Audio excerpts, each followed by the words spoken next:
Raceway. Meet you at Monticello. There's excitement at Monticello.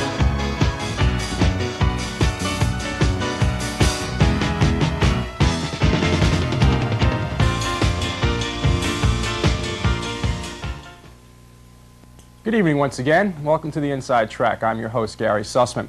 Last week on the show, I welcomed two New York City cable systems to the Mighty M Cable Network, Manhattan Cable J and Manhattan Teleprompter Channel J.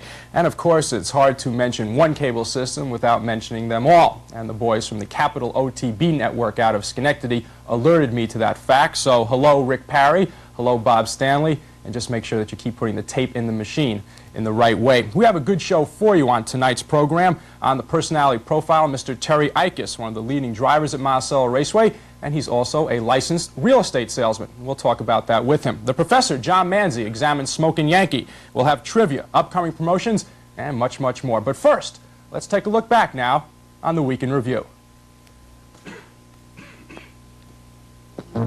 George Foldy, driver of the week, Tuesday, June 9th. He won both legs of the Sun Sam Series with I'm a Wanderer and Treacherous Brett. He also had one win on Wednesday and one win on Friday. He's our driver of the week. Terry Finch piloted Brush on Cash to victory in the third leg of the Sun Sam Series. Cash was the first double winner in the series, Finch's third win in that early closer. John Gilmore had a triple on Saturday, June 13th. He also had one win on Tuesday, Thursday, and Friday. He now has 40 wins on the year, ahead of last year's pace when he won 86, the leading dash winner for that summer meet. Joey Rico Jr. a double on Saturday, June 13th, and he had the only Monticello victory in the Meadowlands Mighty M Driving Championship. He's second in dash wins with 28, Joe Rico Jr. Ronnie Ingracia had one win on Tuesday, a double on Wednesday with Shy Away Laura and Decon. He now has 19 wins on the year. Benny the Whip Webster won the individual driving championship at the Mighty M in the Meadowlands Monticello driving contest on the 14th of June. He won race 3 and 4 for the year. He has won over $920,000. And Cap Manzi, the Liberty native, has gone over the $1 million mark for the 4th straight year. He had one win in that driving championship. The latest figures, the Cat has won over $1,061,000, 4th in the country. And that's our highlight calls, or rather our Week in Review. Time now for the highlight calls of the week, and they deal with the Meadowlands Monticello Driving Championship, which took place on Sunday, June 14th. Now, Benny the Whip Webster won the individual driving championship. He had 2 wins in races 3 and 4. The Meadowlands won the team title, 272 points to 164 points. And the best Monticello finish was Joe Rico Jr., who won race number 5. So let's now go to the highlight calls, set them up for you. We're going to take a look at races 3, 4, and 5, and we'll show you race 2 later on in the show in the Professor segment. This first race, an 8-horse field, Kilburn Lad with Ben Webster ended up to be the horse that won, paid $41.80. So let's not talk about it anymore. Let's set the stage for you. June 14th, race number 3, and for the call of the race, let's go to the monitor and track announcer Jerry Glantz. Kilburn Lad right there, third, Dunsinane fading fourth as they go by 3/4 in 1:32 and 2. Paddock turn the final time. First morning by a length and a half. Roman Chief second. Kilburn Lad moving to the outside third. Mr. Cocky 3 wide fourth. Smart and Clever fifth. They've got an 1/8 of a mile to pace now. They turn for home. First morning with the lead. Roman Chief between horses in the outside. Kilburn Lad through the lane. Kilburn Lad in the outside getting the lead. Roman Chief rushing at the rail. Kilburn Lad and Roman Chief, they are heads apart. With Benny Webster winning that first, or rather that second race in the Monticello Meadowlands Driving Championship, and he earned 50 points towards the individual title, put him in good standing in that race, tied him with Cap Manzi, who won race number 2. Horse paid $41.80. Roman Chief with Billy O'Donnell was second, and Monticello came in third. Smart and Clever with Joe Rico Jr. in the sulky. That's our first highlight call. The second highlight call was the following race, race number 4, Levanto with Benny Webster winning his second race. So let's go to the highlight call of this. June 14th, race number 4. Let's go to the monitor now and track announcer Jerry Glantz. As they go by 3/4 in 1:32 and 3. Paddock turn the final time. Levanto getting the lead. Amaraz at the rail. Brolga Boy on the outside third. Regal Belmont on the inside is fourth. Forest Glen fifth. Shy Away Laura sixth. They've got an 1/8 of a mile to pace now. They turn for home. Levanto getting the lead. Amaraz along the rail is second. Regal Belmont third. Through the lane, it's Levanto with the lead. Amaraz on the inside. Regal Belmont on the outside. That's Levanto in front. Levanto with Benny the Whip Webster, 203 and 2/5. That gave Ben 108 points through 3 races, gave him a commanding lead, and he did win that individual title.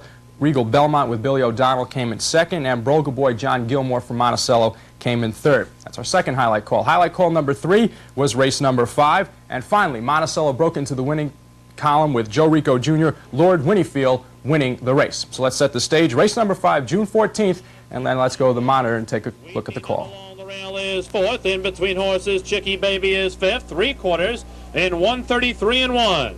Paddock turned the final time along the rail. Lord Winfield. El Romano on the outside is 2nd. Sweet Nina looking for racing room 3rd. O.C. Cinderella 3 wide. 4th. Chicky Baby along the rail 5th. They've got an 1/8 of a mile to pace. Now they turn for home. Lord Winfield with the lead. El Romano down the middle of the track. Sweet Nina the outside. Through the lane, Lord Winfield with the lead. Sweet Nina the outside with Chicky Baby. Lord Winfield in front. Lord Winfield, Joe Rico Jr. in the sulky, 203 and 4/5. That was the only Monticello driver to win in those 4 races. The Monticello Meadowlands Driving Championship, Sunday, June 14th at the Sullivan County Oval. Those are our highlight calls of the week. Coming up on the personality profile, Mr. Terry Eichas. We'll have that for you right after this message. Now y'all just know this is the mighty Mississippi. Don't you now? Surprise! Every place you see here is in New York State, because New York has more to see and do than most countries. Call for a free vacation guide that shows you where everything is. Now let's head for Old Dixie.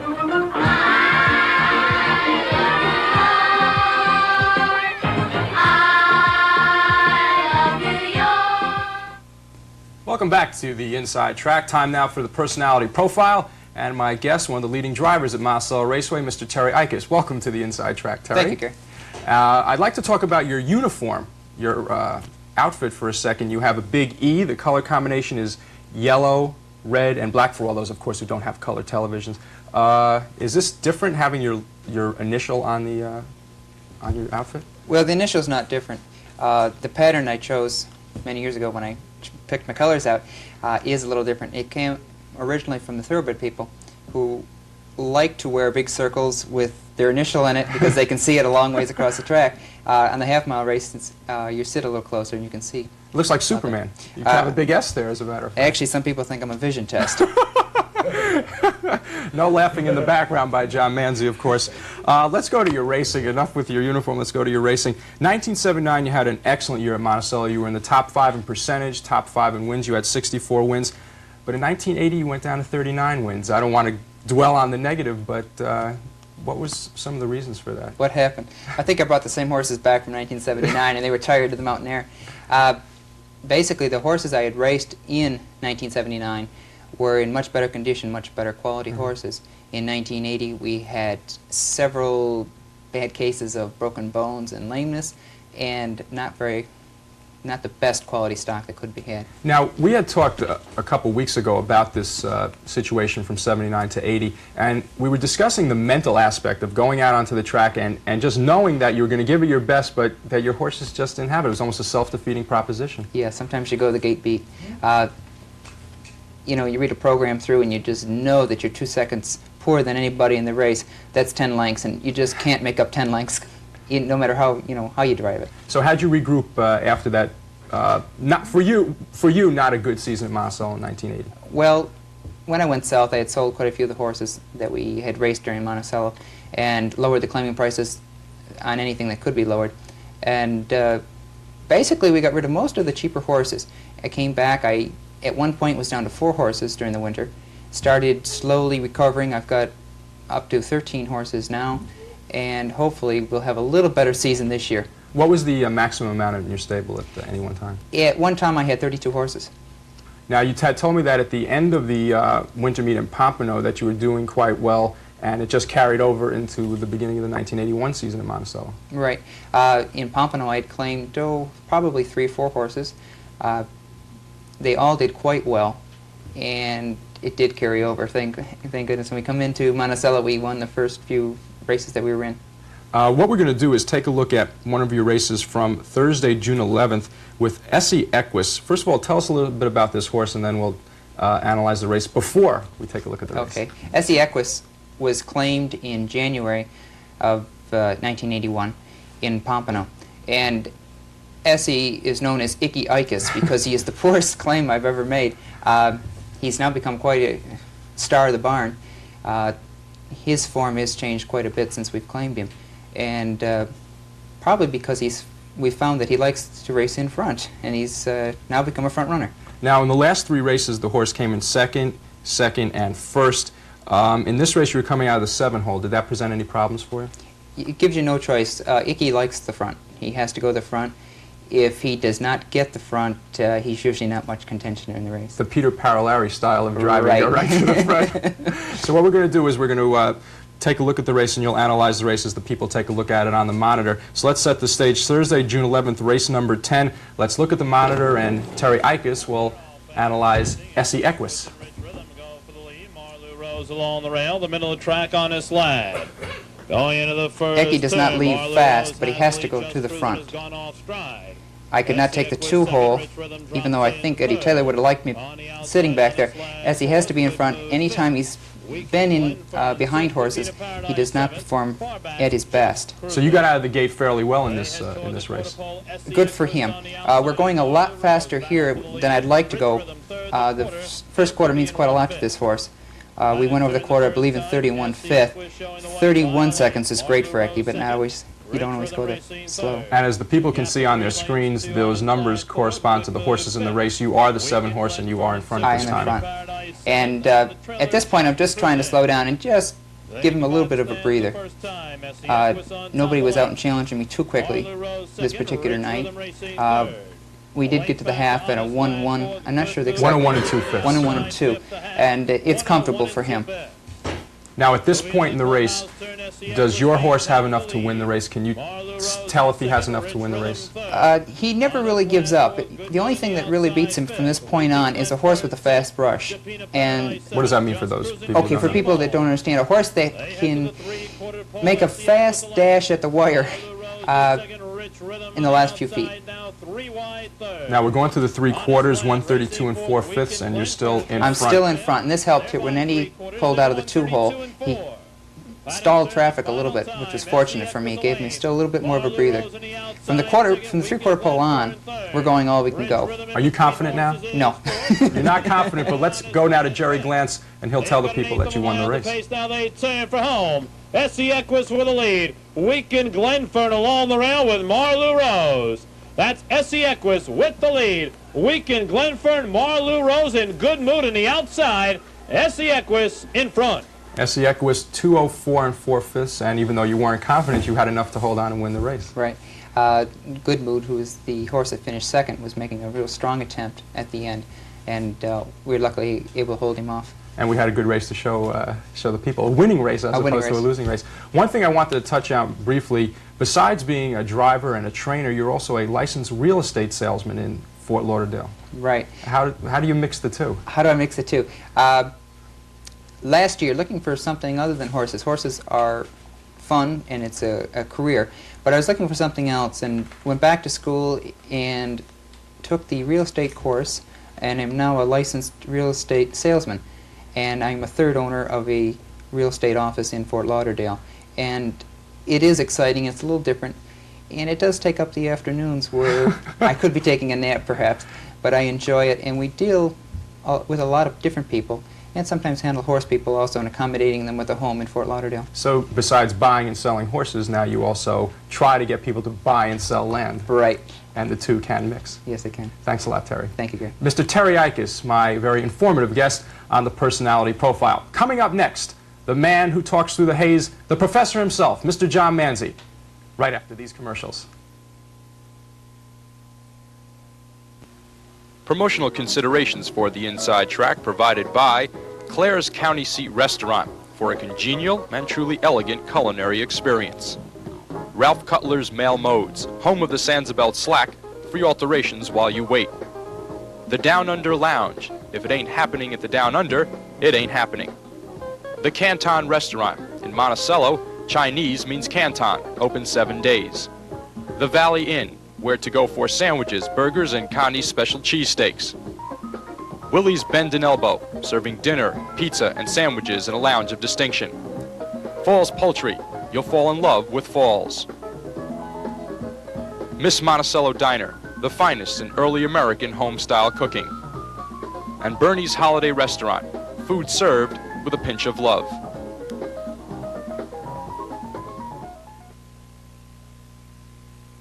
Time for the professor now on the inside track. Welcome, Professor. It's good to be here, Seth. Whose real name, of course, is Mr. John Manzi. It's the professor. It's the professor. What we're going to talk about first on this portion of the show is a horse that was the 2-year-old trotter of the year, Smokin' Yankee. Tell us a little bit about Smokin' Yankee. In the news a lot. Okay, he's a 3-year-old trotter. He's rated #1 by the USTA experimental ratings. He's the prime candidate for the Hambletonian. He's owned by Norm Wilworth from the Clearview Stables. He's trained and driven by the legendary Stanley Dancer. And I think what is interesting to sport fans is that he is the farm where he is kept is owned by Charlie King Kong Keller, former outfielder for the New York Yankees. Am I correct? You're exactly right. He's a big breeder in Maryland, Charlie Keller. He has a farm, Yankee Farms, Yankee Land Farms in Maryland, and he's the breeder of this horse who won 13 races as a 2-year-old. And he set a world record, winning in 2 minutes and a fifth on a 5/8 mile track in his home state of Maryland. Now, this might be a very simple question for someone of your horse knowledge, but I'm going to ask it anyway. What is the basic difference between a trotter and a pacer? It's not a very simple question to answer, Suss. It's, of course, it's the gait. You know, it's the way the horses travel. Pacers are laterally gated, and trotters are diagonally gated. Which means, according to their legs. According to their legs, the way they handle their legs, right? A pacer, when they pace, the legs on the left side move together, okay. and trotters are diagonally, the right front and the left hind. It's hard to explain. Visually, it's a lot easier. And we'll be able to see that. Right, we're going to see the trotters go in. The race that we're going to look at is from Liberty Bell on Friday, May 22nd. It was the Pennsylvania Sire Stakes, a purse of over $37,000, and a short field. Smokin' Yankee had the rail, and he had it all. He went off 5 cents on a dollar. He was 1 to 9 on the board. He was the favorite to win, and Stanley beat his nephew, Jimmy Dancer, with Nathan Lobel pretty handily in 2-1 and 2, as we're going to see in this race here. Okay, let's set the stage then. Friday, May 22nd, race number 5, the place, Liberty Bell Park, and the announcer, Mr. Joe Eichhorn. Getting to be a favorite here on the inside. He's been on at least 3 or 4 times already. Smokin' Yankees first to lead. Nathan Lobel away second. Santa Hanahan third. Fair Count followed away by Pernod Eden. Trotters are on to the first turn. It's Smokin' Yankee on the lead. Nathan Lobel 2 back second. Santa Hana's racing third. 3 more to Fair Count with Pernod Eden fifth and trailing. On the turn, driving toward the quarter. Smokin' Yankee with Stanley Dancer show the way. Nathan Lobel 2 lanes up on Santa Ana. Fair Count followed by Pernod Eden. Smokin' Yankee leading the trotters, racing by the quarter. Lap 31 moved by the stand. Smokin' Yankee shows the way. Nathan Lobel 2 back is second. Santa Ana racing third. Fair Count is fourth. Pernod Eden fifth. The trailer. Directly in front of the stands, it's Smokin' Yankee on the lead. Nathan Lobel remaining second. Santa Ana's another 2 back third. Gap of 4 to Fair Count with Pernod Eden the trailer. On the clubhouse turn round to the midway mark, Smokin' Yankee showing the way. Nathan Lobel is second, 3 more back to Santa Ana. It's Smokin' Yankee, first to reach the halfway mark, 1 and 4. Turn down the back stretch, Smokin' Yankee length and a quarter. Nathan Lobel racing second, Santa Ana's 2 more back third. Fair Count racing fourth, Pernod Eden remaining the trailer. Midway, down the back stretch, Smokin' Yankee's lead is now 2 lengths. Nathan Lobel is second, Santa Ana off stride and on a break. Fair Count now racing in the third, followed by Pernod Eden. Driving to the 3/4. Smokin' Yankee the leader, been there from the start. Nathan Lobel remaining second. Smokin' Yankee by the 3/4. It's 1:31 and 3 on the final turn. Smokin' Yankee lengthens the lead to 3. Nathan Lobel is second, gap of 6 to Fair Count. Pernod Eden is racing fourth. The trotters move to the top of the lane. Smokin' Yankee first to turn home. Nathan Lobel 2 back is second. In the stretch, it's Smokin' Yankee. Nathan Lobel 2 down racing second. Racing to the wire. Smokin' Yankee's on the lead from the start. It's Smokin' Yankee and Stanley Dancer going wire to wire. Smokin' Yankee, I should say, 201 and 2 fifths, really no problem whatsoever in that race. Easy, a short field, he just handled them very easily. Okay, that was Smokin' Yankee. Let's now talk about someone who's been on the Week in Review many times, a relative of yours who is one of the leading drivers in the country and who was in the Monticello Meadowlands Championship on June 14th, the Cat Man himself, Cat Manzi. Yeah. Tell us a little bit about Cat's driving style and his rise to fame. Well, Cat came on, it's not really overnight, Sus. You know, he started at Monticello back in the late 60s, and in those days it was hard finding a winning circle there for all young fellas, and Cat came on and emerged as a top driver. He won one night during the summer of '73. He won 6 races and 6 drives, which is the Monticello record. I think it was a question on our Inside Track show. And then '74 and '75, he won 132 races one year, I think 147 another year, and from there he went to the Meadowlands in '76 and won 50 races the first year that started, and he's been a leader there.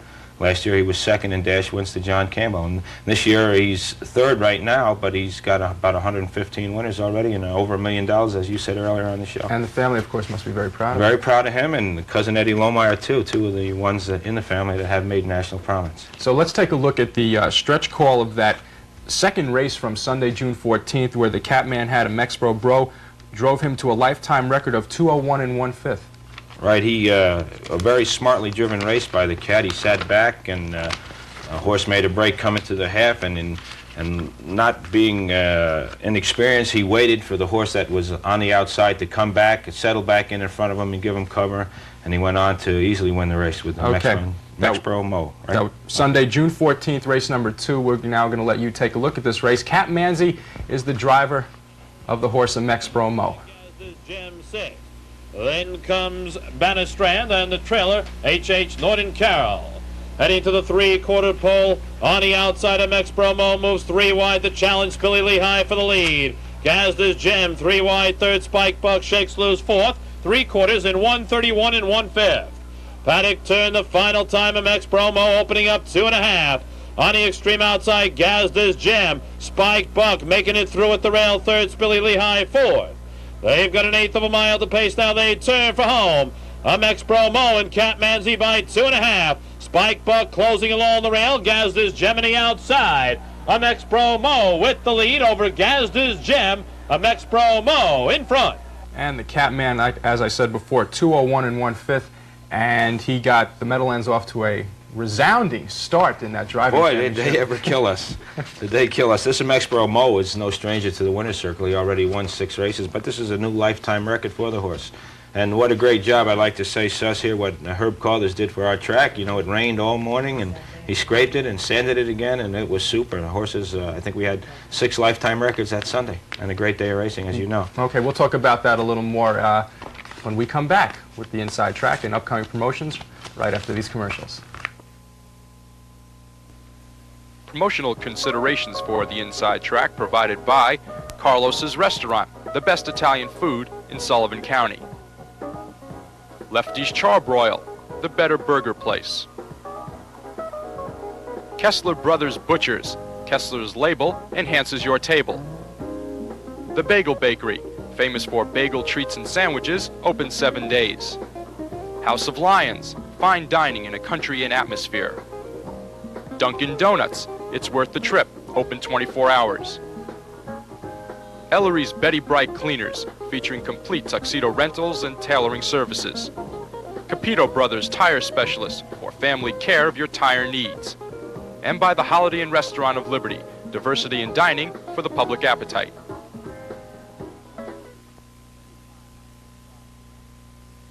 Trivia time on the Inside Track. Last week's question, who holds the record as being the fastest 2-year-old trotter ever? And the correct answer, Briscoe Hanover, 157, said it, DuQuoin, Illinois, September 2nd, 1977. And the winner, the mayor of Monticello, Mr. Lou Harmon. Professor, he must have a book at home answering all these questions. No, he's a good racing fan, Sus. He comes out often. We're glad to see him, too. Good guy, Mayor Harmon. And the mayor, of course, wins dinner for 2 at the Raceway Dining Terrace. And he can take that anytime he wants. Professor, tell us what this week's question is. Okay, Sus, who holds the record for the fastest time in the Monticello Classic? And there it is. You can see it on your screen, and that's where to write to. The Inside Track, Monticello Raceway, Monticello, New York, and you too can win dinner for 2 at Monticello Raceway in our beautiful Raceway Dining Terrace. Promotional time. Professor, coming up this Saturday afternoon CBS, the Big Apple, comes to Monticello. We're the only ball game in town. We got it. No baseball, but we got baseball at Kutcher's at 3:30. Right, we're playing WCBS TV, the softball game with the Monticello Raceway Horsemen against Jim Jensen, Herb Jakowski. Mr. G will be at the game. He will be there. Len Berman may be there, and possibly even Warner Wolf. And umpiring the game, as we said last week, Nestor Shilak, one of Former the... Major League umpire, right? Former dean of the Major League umpire. And right now he's the supervisor of the now umpires sitting home doing nothing. Watching minor league baseball, I guess. And Saturday night, Polish night. Right. Jimmy Sturr and his orchestra will be entertaining. We have Walt Michaels, head coach of the New York Jets. Well, he will answer a few questions on how good the Jets are going to be this year. And the CBS team, of course, will be coming to the track there that making evening. a presentation themselves there in the winner's circle. Jim Jensen, you can see them there at the track. Sunday, June 21st, Father's Day giveaway. Father's Day giveaway, New York Sire Stakes, and Johnny Campbell is going to drive in 10 races that afternoon, next Sunday afternoon. Let me get that straight. That's Sunday, June 21st. June 21st. That's okay. You'll get your dates correct. Okay. And coming up on June 27th will be something that I'd like to show the fans. 24th anniversary. Here we go. Monticello Raceway. Tote bag giveaway. Beautiful tote bag for all the first 4,000 paying patrons at Monticello Raceway. That'll be Saturday night, June 27th. That is Monticello Raceway's 24th anniversary. That's right. Anybody who comes in and pays can get that tote bag. That's a great tote bag, too. It's and nice. Coming up the 28th, we'll have the Can-Am race that we've been talking about all the time. They'll be here, Nordic Almahurst, Jay-Z Leader. And coming up July 1st and June 30th, the Budweiser Clydesdales. Oh, it's going to be some attraction. The 8-horse team, 2,000 pounds of horse flesh, each one. Feed on them like saucers. They're beautiful animals. And we have something special for the fans. Let's go to the monitor. Hit it.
Catchy little tune. Are you going to race the Clydesdales? On foot, I might race the Yeah, you have a Clydesdales. chance. You know, Beasley Reese is coming back, so. Oh, how can we forget that? Before we go to Beasley for a second, people have asked me, what are the Clydesdales going to do? Are they going to be on display? Or are they going to parade around the track? They have certain formations that they do and figurations and stuff. It's exciting to see. They're very colorful, beautiful animals. You know, I'm running out of slides and music. Last week we had New York this week. Budweiser. You'll come up with something, though. Try to come up with something. Confidence.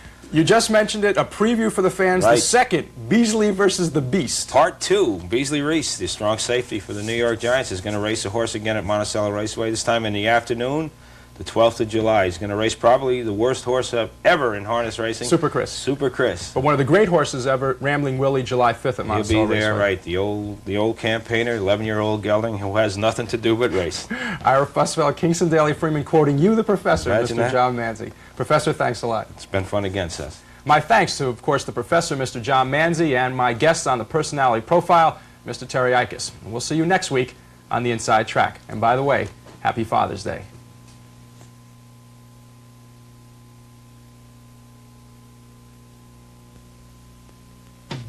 Meet you at Monticello. Great racing at Monticello. The world's very fastest half-mile track. That's Monticello Raceway. Meet you at Monticello. There's excitement at Monticello.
And it was a race that was somewhat marred and by a momentary break that scattered the field, as you saw, coming around the turn to the first stretch. But fortunately, Oil Burner was able to recover, and he was able to come on and score a victory as the odds-on favorite here, and so form did prevail. That's it for Gloria Kemper, who has been with me today, for announcer Max Brewer. I'm Stan Bergstein. We want to thank all of the folks here at Monticello Raceway and OTB for the presentation of the Race for the Gold. You can get the exact prices tomorrow in your newspapers and on radio, and that is the story from the Race for the Gold. Announcers on the Monticello New York City OTB Classic 2 were approved by Monticello Raceway and the New York City Off-Track Betting Corporation and contracted for by Marvin H. Sugarman Productions Incorporated. The preceding program was supplied by the New York City Off-Track Betting Corporation.